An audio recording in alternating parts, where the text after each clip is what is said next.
So this is one of the core principles of Montessori, right? To have children different ages helping each other out. Yes. And how can you explain a little bit about this? So in my environment, they come at the age of 3 until the age of 6.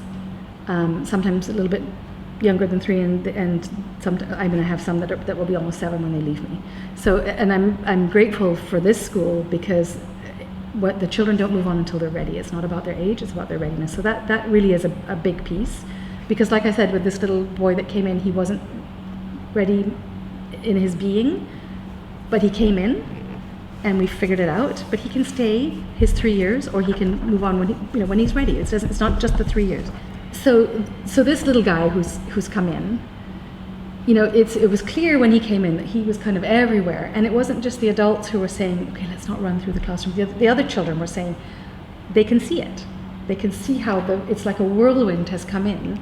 The whole dynamic of the room has changed because of this one person. And I'm saying, okay, he just doesn't understand. We have to teach him. And so everybody was involved. We had even some who were maybe 6 months older than him saying, you've got to slow down. And doing it very kindly and gently and just taking him by the shoulders and saying,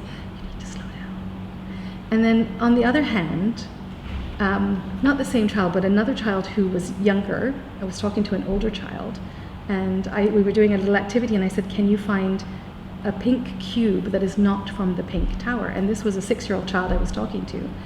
And she stood there and she looked around and said, no, I can't. And another child who's 4 said, I can. And I said, oh, okay, you show me. And she was able to find what I was looking for. She didn't even think about it. She knew right away what I was thinking of, and she went and she got it. And so you had this moment where now this younger child has understood something and has presented it to the older child.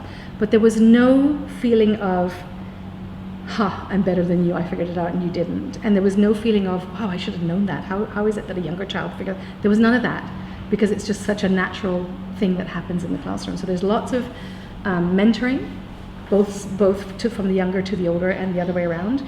And this is what a family is. Families are all different ages. You don't have some do, some have all 3 ages in one go, but you don't generally. And when you finish school and you go to university and you go to work, you don't work with people of the same age group as you. So we're kind of developing this feeling of human to human as opposed to younger to older, or older to younger.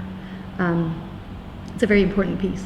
It's a very, very important piece. And because they're in here 3 years, they have 3 years to complete all the activities that are in the classroom. They don't have to do it all in 1 year. I get to know them, they get to know me. We all understand each other within a couple of months, and then we've got 3 years to get through all the things that we need to get through, and to be comfortable with each other, and to be comfortable with everybody in the group. And then every year the oldest group moves on, and everybody moves up, and then a new group comes in. So it's this constant cycle of life, which is very natural to the way society is.